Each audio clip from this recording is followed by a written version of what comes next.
Hi, my name is Derek, and I'm the Chief Information Officer, or CIO, at fictionalwidgets.com. And I'd like to talk to you today about the role of a CIO and how today's cyber threats affect a CIO's motives, priorities, and the stakes involved. As a CIO, I'm responsible for controlling the information technology resources of my company.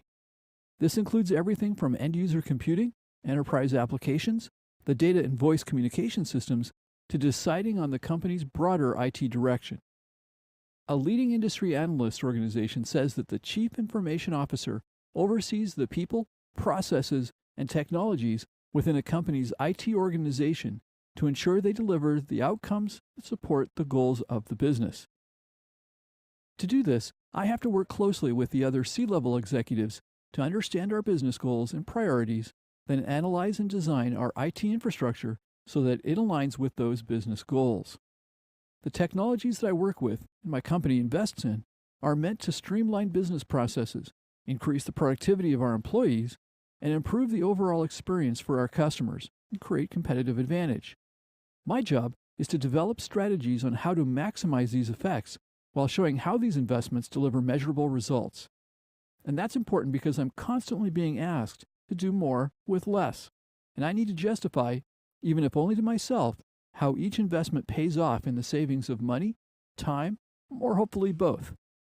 While I do spend time looking at trends and what's coming in the future, I spend most of my time on the implementation side of things, using current technologies. A key part of my job, one that's getting more and more attention, is securing my company's IT infrastructure and assets, as the issue of implementing cybersecurity is becoming a regular topic with the other C-level executives and the board of directors. We all hear about what's happening with the data breaches, ransomware, and beyond, and I'm very concerned that I won't be able to keep up with the growing list of attacks that are out there. To make matters worse, it seems like there's a different security point product for each type of information technology we have. Implementing all of those security point products from a myriad of vendors would make managing our environment exponentially more complicated and expensive. Ideally, I'd like to simplify our IT infrastructure, not make things worse. Other things that keep me up at night? Well, it's a long list, but here are some highlights. Many of my peers report having had a damaging breach within the last year.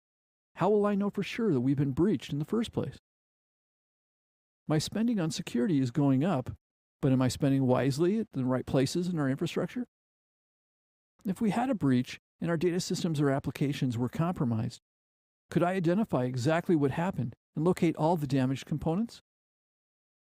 Our department is under constant pressure to deploy new technologies such as cloud computing and to allow end users to use their own private devices on our internal networks.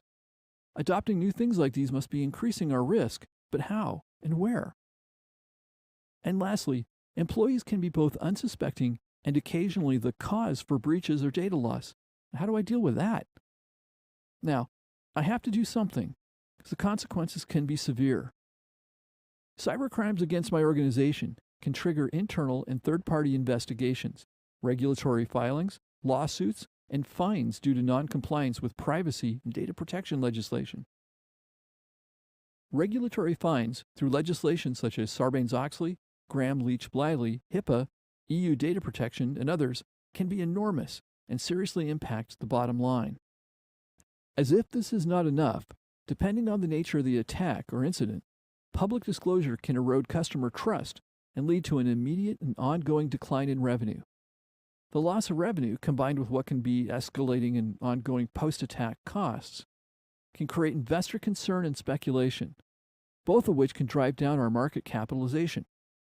Unfortunately, the impacts of a cyber attack can also impact my company's productivity.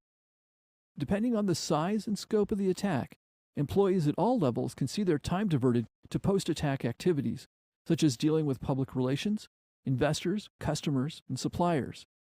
Even worse, extended downtime can drastically cut into productivity. Translation? Things come to a grinding halt. And of course, it's the CIO that often gets the blame and loses their job as a result. That's probably why CIOs have among the shortest tenures among C-level executives.